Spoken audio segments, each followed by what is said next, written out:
오늘은 그리스도의 부활과 우리의 상태라는 제목으로 함께 말씀을 나누고자 합니다. 우리는 그리스도의 부활이라고 하면 그분의 영광스러운 부활만 생각하는 경향이 있습니다. 하지만 우리에게 의를 주시기 위해 예수께서는 먼저 고난을 당하셨으며 죽었다 살아나셨음을 우리는 기억해야 합니다.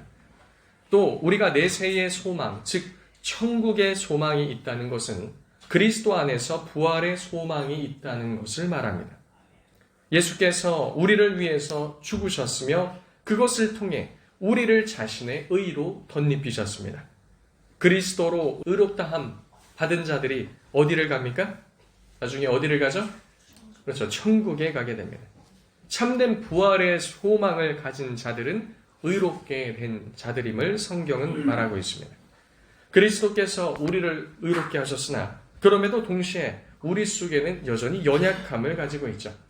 그렇기에 지난주 우리가 보았던 이사야 53장의 마지막 구절에 본 바와 같이 그리스도께서는 여전히 연약함 가운데 있는 우리를 위해서 중보하고 계신다라는 겁니다. 아들께서 아버지와 우리 사이에 중보자로 서사 우리를 위해 중보하시며 늘 그분의 의를 덧입혀 주신다는 겁니다. 그분과 함께 연합된 자는 그 안에서 죄를 이길 능력을 날마다 공급받게 되는 것입니다. 예수께서는 죄와 사망의 권세에서 우리를 자유케 하셨으며 그가 그럴 수 있는 것은 그가 모든 것을 이기신 부활의 주이시기 때문입니다. 사도 바울은 모든 본문을 통해서 오늘 본문을 통해서도 그리스도의 죽음과 부활 그리고 그로 인한 우리의 상태에 대해서 말하고 있는데요. 오늘 우리는 그 몇 가지 핵심을 살펴보고자 합니다. 첫 번째로 그리스도의 부활에 참여한 성도의 상태는 1절과 2절이 말하는 것과 같이 죄에 대하여 죽었으므로 죄 안에는 더 살 수 없다라는 것입니다. 우린 어디에 대해서 죽었다고요? 죄에 대해서 죽었으므로 어디에서 살 수 없다? 죄 안에서 살 수 없다는 겁니다. 그러한 상태는 그리스도의 부활로 인해 우리가 얻게 된 것입니다. 지난주에는 그리스도의 부활로 우리가 얻는 유익 무엇이라고 했습니까? 의롭다 하심을 얻음. 그렇죠? 오늘은 우리가 죄에 대해서 그리고 그 안에서 더 살 수 없음을 얻었다라는 겁니다. 그것을 뒷받침해주는 구절이 4절에서 5절입니다. 우리 다 같이 한번 읽겠습니다. 시작. 그러므로 우리가 그의 죽으심과 합하여 세례를 받음으로 그와 함께 장사되었나니 이는 아버지의 영광으로 말미암아 그리스도를 죽은 자 가운데서 살리심과 같이 우리로 또한 새 생명 가운데서 행하게 하려 하심이라. 만일 우리가 그의 죽으심과 같은 모양으로 연합한 자가 되었으면 또한 그의 부활과 같은 모양으로 연합한 자도 되리라. 아멘. 4절과 5절에서는 죄에 대해서 죽었다는 것을 말하며 그 결과 새 생명 가운데서 우리가 행하게 되었음을 동시에 말해주고 있습니다. 그렇다면 이것을 거꾸로 말하면 어떻게 될까요? 그리스도 예수 안에서 새 생명 가운데 행하는 자는 누구인가? 바로 죄에 대하여 죽고 죄 안에서 살 수 없는 자. 바로 그 자가 부활로 인한 상태의 변화를 겪은 자다라는 거예요. 사랑하는 성도님들, 새 생명 안에 거하십니까? 새 생명 안에 거하고 계십니까? 그 자는 죄에 대해서 죽고 그 안에 살 수 없는 자다라는 거죠. 그래서 우리는 이 말씀을 통해 자신을 점검해 봐야 하는 겁니다. 내가 그리스도로 말미암아 의를 얻었다라고만 말할 것이 아니라 내가 참 새 생명 안에 있는 자라면 그 죄를 멀리하고 미워하고 그리스도 안에 산다라는 것이죠. 나는 죄에 대해서 죽고 그 안에 살 수 없는 자인가 아닌가 점검해야 한다는 거죠. 자, 그렇다면 죄에 대해서 죽고 죄 안에 살 수 없다는 것은 무엇을 말할까요? 6절을 통해 보실 수 있습니다. 6절도 다 같이 읽어보겠습니다. 시작. 우리가 알거니와 우리의 옛사람이 예수와 함께 십자가에 못 박힌 것은 죄의 몸이 죽어 다시는 우리가 죄에게 종노릇하지 아니하려 함이니. 아멘. 6절은 우리가 그리스도의 죽으심과 부활하심을 통해 우리의 옛사람이 예수와 함께 십자가에 못 박혔다라고 말합니다. 옛사람이 십자가에 못 박힌 것은 죄의 몸이 죽어 죄에게 종노릇하지 아니하게 함이라라고 말하고 있는 겁니다. 그러니 옛사람, 즉 첫째 아담으로부터 나온 모든 인류가 죄와 심판과 멸망과 그분의 진노하심 아래 있었다면, 이 옛사람이 죄에게 종노릇해왔다면 이제 옛사람은 누구 안에서 죽고요? 그리스도 안에서 죽고, 그리스도와 함께 우리는 부활에 참여했기 때문에 이제 옛사람이 과거와 같이 우리를 죄 가운데로 밀어넣고 죄가 우리의 왕노릇하고 우리는 종노릇하고 그렇게 할 수 없다라는 겁니다. 우리의 옛사람의 모습을 잊고 있다면, 즉 첫째 아담이 행했던 길, 본래 우리는 모두 누구에게서 나왔습니까? 첫째 아담에게서 나왔죠. 첫째 아담은 죄의 유혹에 빠져서 그 길로 행했으며 그의 후손들은 다 무슨 열매를 맺어요? 그런 열매를 맺게 됐다라는 거죠. 죄가 왕노릇하는, 또 우리도 죄의 종노릇하는 무슨 말입니다. 그러나 예수 그리스도의 죽으심과 부활로 인해 이제는 첫째 아담 대신에 우리는 누구로부터 나왔습니까? 둘째 아담으로부터 나와 새 생명 가운데 행할 수 있는 새 사람을 입게 된 줄로 믿습니다. 우리의 옛 사람, 옛 아담을 쫓아난 그 본성과 그 모든 모습들은 이미 어떻게 됐다? 그리스도와 함께 십자가에서 죽고 이젠 옛사람이 아니라 둘째 아담이신 예수로부터 나온 새 생명 가운데 새 사람을 입고 살아가는 자들이 바로 우리들인 줄로 믿습니다. 이런 상태를 7절에서 뭐라고 말하는가? 바로 의롭다 하심을 얻었다라고 말하는 겁니다. 오늘 이 말씀을 읽지 않았지만 6장 18절에 보면 이제는 우리가 종노릇하는 대상이 바뀌었습니다. 예전에는 죄에 대해서 종노릇했다면 이제는 어떻게 되었습니까? 그렇죠. 이제는 죄로부터 해방되어 의에게 종이 되었다라는 겁니다. 그리고 그로 인한 결과는 사망까지도 이제 우리를 주장하지 못하는 데 이르렀습니다. 사망은 죄로 인한 결과로 나타나는 겁니다. 그런데 이 죄의 종노릇에서 자유하게 되었으니 이제 사망의 종노릇에서도 우리는 무엇 하게 된 겁니까? 자유하게 되었다라는 겁니다. 그렇다면 이제 우리는 사망의 권세로부터 다스림받는 종과 같은 인생이 아니라 10절에 같이 하나님 아버지께 자유롭게 순종하셨던 아들과 같이 우리도 하나님 아버지께 대하여 순종하며 그 앞에 반응하는 살아있는 자가 된 줄로 믿습니다. 이전까지 우리는 어디에 살아있던 자요? 죄에 대해서 살아있던 자요. 하나님께 대해서는 죽은 자와 같았습니다. 그래서 하나님 말씀을 귀로는 들으나 듣지 못하고 보기는 보지만 보지 못하고 마음으로 돌이켜 깨닫지 못하는 그런 인생이었죠. 이제는 예수 그리스도를 통해서 죄에 대해서 우리는 죽은 자가 된 줄로 믿습니다. 그럼 죄에 대해서 어떻게 되는 거예요? 죄에 관련돼서 들어도 이제 들리지 않는 거예요. 죄에 대해서 보아도 이제 보이지 않는 겁니다. 죄에 대한 유혹에 있어서 마음이 둔탁해지고 둔감해진 대신에 이젠 살아계신 하나님의 말씀에 우리의 귀는 열리고 우리의 눈은 열리고 우리의 마음은 집중되고 있는 줄로 믿습니다. 이젠 주 앞에서 그렇게 살아난 자가 된 것이죠. 11절에 이 사실을 다시 한 번 더 확인시켜 줍니다. 우리 11절 다 같이 읽어보겠습니다. 시작. 이와 같이 너희도 너희 자신을 죄에 대하여 죽은 자요 그리스도 예수 안에서 하나님께 대하여는 살아있는 자로 여길지어다. 아멘. 우리는 죄에 대해 죽었기에 죄의 종로를 하며 다스림 받는 자가 아니라 예수님 안에서 하나님께 다스림을 받으며 하나님께 대하여 살아있는 자가 되었다라는 겁니다. 이것이 오늘 말씀을 통해서 우리가 기억해야 될 첫 번째, 바로 부활로 인해서 우리가 변화된 상태다라는 거죠. 이어서 둘째로 우리가 부활이라고 하면 동전의 양면과 같이 항상 고난과 죽음이 동반된다는 것을 생각해야 한다는 것이죠. 우리는 고난과 죽음에 참여함과 동시에 부활에 참여하는 상태임을 기억해야 합니다. 이와 같이 새 생명에 참여하는 자로 죄의 종노릇 하는 자가 아니라 하나님께 자유롭게 순종하는 또 의롭다 하심을 얻기 위해서 그리스도의 죽으심에도 참여해야 한다는 것이죠. 4절과 5절에 사도 바울은 그리스도의 부활을 말하며 우리들도 그의 죽으심에 참여한 것과 같이 살리심에도 참여한 바 받은 결과를 말하고 있습니다. 그것은 우리는 새 생명 가운데서 행하게 되며 또 그의 부활과 같은 모양으로 연합한 자로 나타난다라는 것이죠. 우리는 이것을 생각할 때 우리는 그의 죽으심과 합하여 세례를 받고 선제되는 장사됨이 있음을 알 수 있는 겁니다. 3절과 같이 그의 죽으심과 합해야 한다는 것, 5절과 같이 죽으심과 같은 모양으로 연합한 자가 되어야 한다는 것, 부활의 소망을 가진 자는 이 죽으심에도 동참하는 자다라는 겁니다. 죽으심과 합하고 같은 모양으로 연합된다라는 것은 그의 십자가 사역과 십자가 죽음의 길을 걸으신 모양을 따라간다는 겁니다.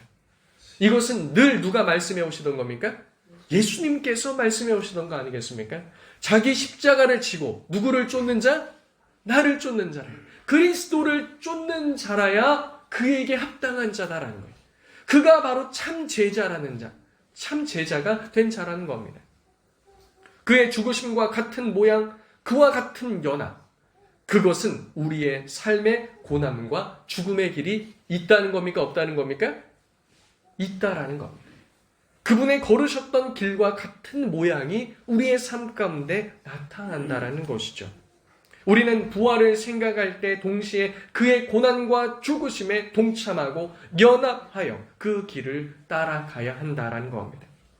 그래서 지난주 설교 말미에 말씀드린 것과 같이 그리스도인들에게는 고난이 더 이상 두려워할 주제가 아니라는 사실입니다.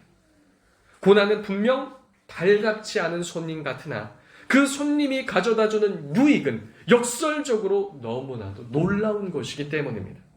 생명을 얻고 싶은 자는 무엇에 동참해야 된다? 죽음에 동참해야 된다. 이건 사실 말이 안 되지 않습니까? 그런데 이와 같은 것을 통해서 구원을 나타내신다라는.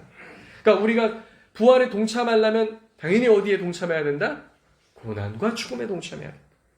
내가 성적은 잘 받고 싶은데 공부를 하고 싶지 않다. 말이 됩니까? 안 됩니까? 말이 안 돼요. 내가 목적지에 가고 싶지만 움직이고 싶지 않다. 내가 배부르고 싶지만 먹고 싶진 않다.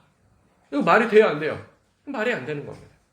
그와 마찬가지로 내가 고난과 죽음에 동참하지 않으면서 영광스러운 부활을 얻고 싶다? 이것도 말이 안 된다라는 겁니다. 이 세상에 사는 모든 불신자들도 살면서 무엇을 받습니까? 고난을 받습니다. 그들도 죽음을 비껴갈 수 있습니까? 없습니까? 없다라는 거예요. 그런데 그 고난의 내용은 완전히 다른 것입니다. 그들은 그들의 죄와 욕심으로 인해서 받는 것이거니와 우리는 주를 쫓아 받는 것이기 때문에 내용이 같습니까? 다릅니까? 완전히 다르다라는 것이죠. 고난과 죽음은 모든 이들에게 공통 분모입니다.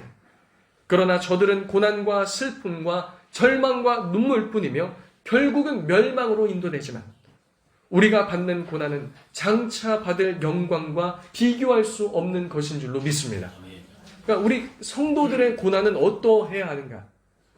우리는 세상 사람들과 같이 욕심부리고 죄 가운데 받는 고난이 되어서는 안 된다라는 거죠. 의를 쫓아가다가 하나님께 순종하면서 가다가 받는 고난, 이것은 영광인 줄로 믿습니다. 그리고 때로는 우리가 연약하기 때문에 잘못해서 외도 맞고 고난당할 수도 있어요. 그러나 이것조차도 은혜인 것은 우리가 그와 같은 고난을 통해서 누구를 더 닮아갑니까? 예수 그리스도를 더 닮아가고 잘못된 죄악된 습관들을 버리고 의를 쫓아 나아가는. 그러니까 우리는 이렇게 돼도 잘 되고 저렇게 돼도 잘 되는 거예요. 이렇게 잘못해서 고난받아도 잘해서 고난받아도 우리는 모두 주님을 닮아가는 그 길 가운데 있는 줄로 믿습니다. 세상 사람들은요, 고난을 받아도 멸망이요, 어찌됐건 이 고난을 피해가면서 내 인생은 탄탄대로다, 이게 좋은 겁니까? 아니에요. 활짝 열린 큰 멸망의 길인 줄로 믿습니다. 우리는 그래서 그와 같은 고난에 있어서 두려워하는 자가 아니라 장차 있을 것을 보면서 믿음으로 걷는 자가 되어야 한다는 것이죠. 우리 로마서 말씀 2장만 뒤로 넘겨서 로마서 8장 16절 한번 읽어보겠습니다.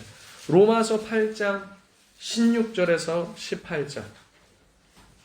16절에서 18절 한 목소리 읽겠습니다. 시작. 성령이 친히 우리의 영과 더불어 우리가 하나님의 자녀인 것을 증언하시나니 자녀이면 또한 상속자 곧 하나님의 상속자요 그리스도와 함께한 상속자니 우리가 그와 함께 영광을 받기 위하여 고난도 함께 받아야 할 것이니라. 생각하건대 현재의 고난은 장차 우리에게 나타날 영광과 비교할 수 없도다. 아멘. 우리가 누구와 함께 영광을 받는다고 합니까? 그리스도와 함께 영광을 받는. 이것조차 사실 말이 안 되는 겁니다. 놀라운 은혜입니다. 우리가 감히 누구이건데 그리스도와 함께 영광을 받는다라는 겁니까? 그러나 이것을 누가 허락하셨다? 아버지께서 허락하셨다라는 거예요. 그와 같이 하셨다라는 거예요. 그렇다면 우리는 인생의 모든 것을 이것을 위해서 지불할 수 있는 자가 되어야 될 줄로 믿습니다.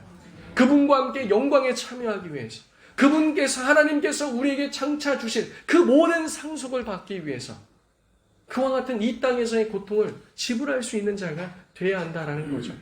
가끔 드라마에서도 보면은 기업 총수들 막 상속받기 위해서 어떻게 합니까? 자기 인생 막 모든 것들 막 베팅하고 하잖아요. 근데 우리가 얻는 것은 영원하고 확실한 것인 줄로 믿습니다. 이후에 우리가 받는 모든 영광은 장차 이 땅에서 받는 어떤 고난과도 비교할 수 없는 것입니다. 그럼 현재의 고난은 고난입니까? 고난이 아닙니까? 고난이 아닌 것과 같다라는 것입니다. 이 땅에 고난과 슬픔이 있지만 아무것도 아닌 것이 된다라는 것이죠. 그래서 우리 그리스도인들의 입술 가운데 이런 고백들이 나와야 합니다. 살만한 인생, 아름다운 인생, 이런 고백들이 나와야 해요. 고난이 없어서가 아닙니다. 고난이 있지만 누가 우리의 소망 되시기 때문에? 예수님께서 우리의 소망 되시기 때문에, 그분이 우리의 전부 되시기 때문에, 이 땅의 모든 것은 그분 앞에 아무것도 아닌 것이 되기 때문에 하나님께서 허락하신 이 세상에서의 삶이 너무나도 소중하고 아름답습니다. 그 기회가 소중합니다라고 우리는 고백해야 한다는 것이죠. 그와 같은 큰 소망으로 나아가는 우리 참사랑교회 성도님들 되시길 예수님의 이름으로 축복합니다. 아멘. 마지막으로 우리는 죽음과 부활에 대해서 생각할 때 이미와 아직 사이에 있음을 기억해야 합니다. 우리의 죄는 그리스도 예수로 인해 이미 죽은 줄로 믿습니다. 우린 죄에 대해서 이미 또 죽은 자예요. 우리의 옛사람도 이미 죽었습니다. 우리는 더 이상 죄에 대해서 종노릇하지 않으며 죄는 더 이상 우리에게 왕노릇할 수 없습니다. 이미 이렇게 된 것이죠. 우리가 그렇게 죄에 대해서 죽고 또 죄의 몸이 죽었는데 그 문제는 무엇인가?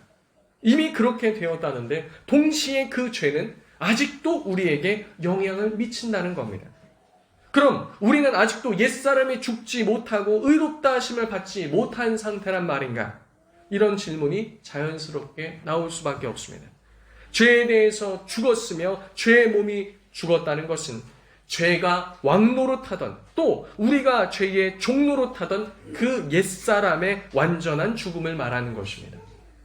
옛 아담이 가지고 있었던 그로부터 나왔던 우리의 범죄함이 이제는 예수의 죽음과 부활로 인해서 해결되었다라는 것이죠. 그리고 그 해결은 어떻게 된 해결입니까? 이미 해결된 것인 줄로 믿습니다. 예수님께서 이미 이뤄놓으신 것인 줄로 믿습니다. 성경이 그렇게 말하고 있어요. 이미 어떻게 됐다고요? 해결되었다. 그러나 죄가 왕노릇하며 우리도 죄에 종살이하던 것에서 해방되었으나 아직 완전한 것은 임하지 않았다라는 겁니다. 예수님께서 이 땅에 공생애를 해나가실 때에 이 죄의 영향권 속에서 본인이 직접 영향을 받진 않으셨지만 개인적으로 죄가 유혹을 해서 예수님을 넘어뜨린다거나 그렇게 하진 못하였으나 예수님이 이 땅에서 죄로 인해서 고난 당하셨습니까? 안 당하셨습니까? 고난 당하셨어요. 그러나 예수님께서 죽으시고 부활한 몸을 입으셨을 때는 죄의 어떠한 영향권에도 들어 계시지 않았다라는 거예요. 그렇다면 이 모든 것은 우리에게 언제 이루어지겠습니까? 주께서 완성하시기 위해 다시 오시는 종말의 때에 그렇게 되는 줄로 믿습니다. 그것을 부활의 첫 열매 되신 그리스도를 통해서 우리는 보았다라는 거죠. 예수님께서는 죄의 권세를 완전히 깨뜨리시고 부활하셨으며 부활의 새 몸을 입으시고 죄의 영향권에서 완전히 자유로우신 것과 같이 우리도 어느 날을 고대한다라는 거예요?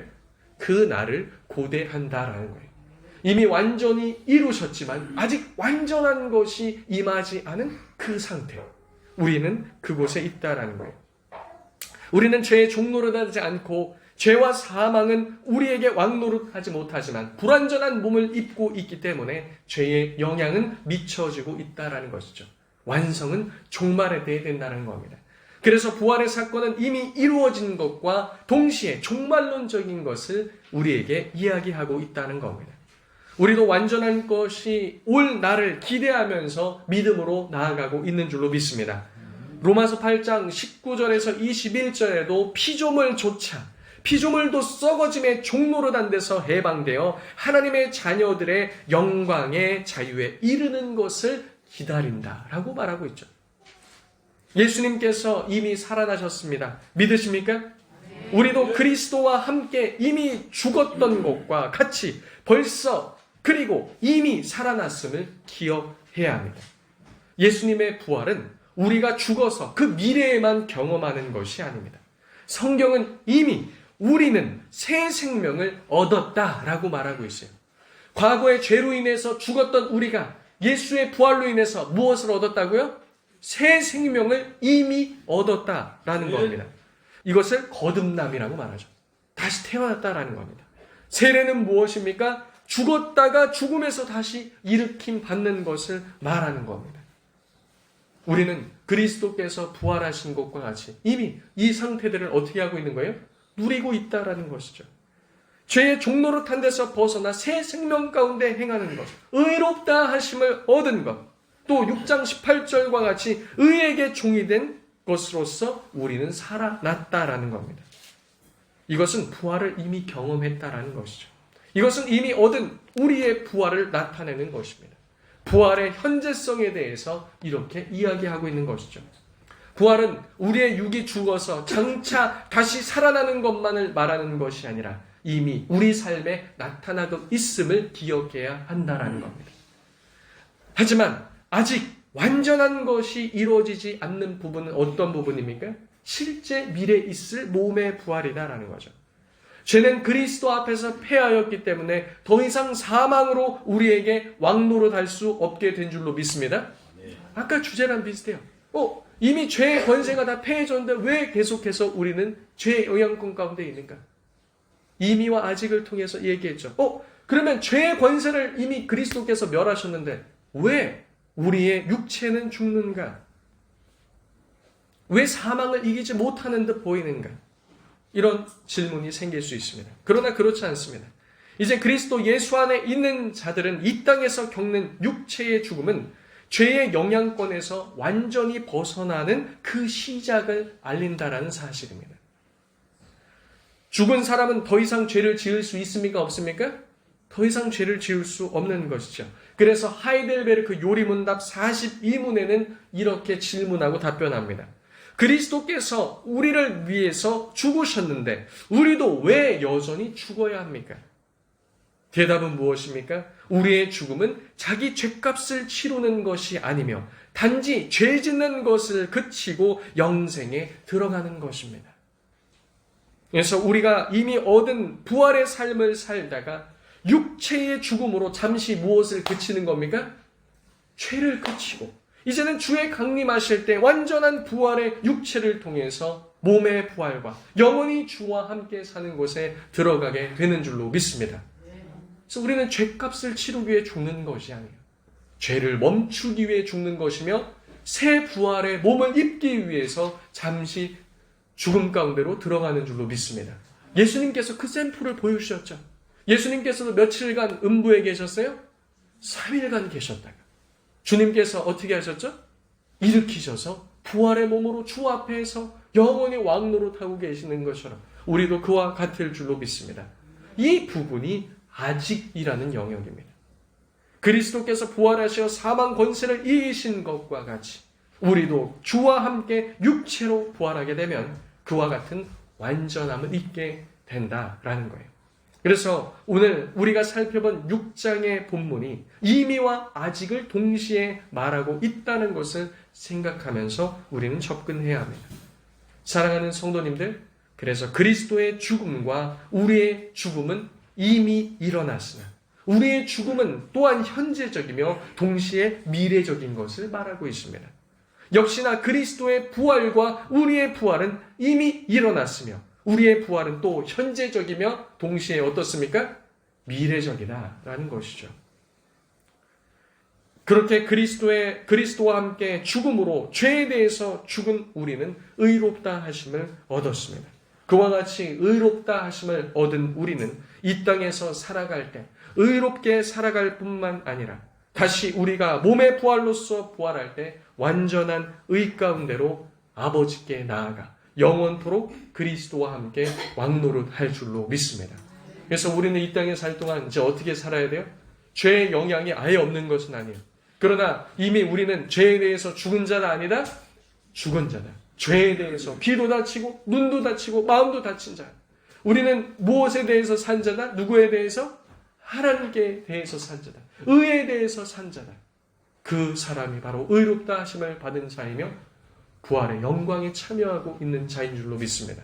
이 시간 우리가 들은 말씀 놓고 기도할 때 하나님이여 우리를 이와 같은 상태로 변화시켜 놓으셨사오니 우리로 하여금 의 가운데 살아가게 하여 주옵시고 우리가 이제는 의의 정로로 타며 예수님께서 아버지께 순종하면서 나아가셨듯이 우리도 주님께 순종하며 나아가는 귀한 자들 되게 하여 주옵소서. 혹 우리의 삶 가운데 아직도 죄 가운데 머물고 있고 그와 같은 죄의 영역들이 있다면 속히 버리고 주님께로 달려오는 주의 귀한 성도들 되게 해달라. 다 같이 주여 한번 외치고 통성으로 기도합니다.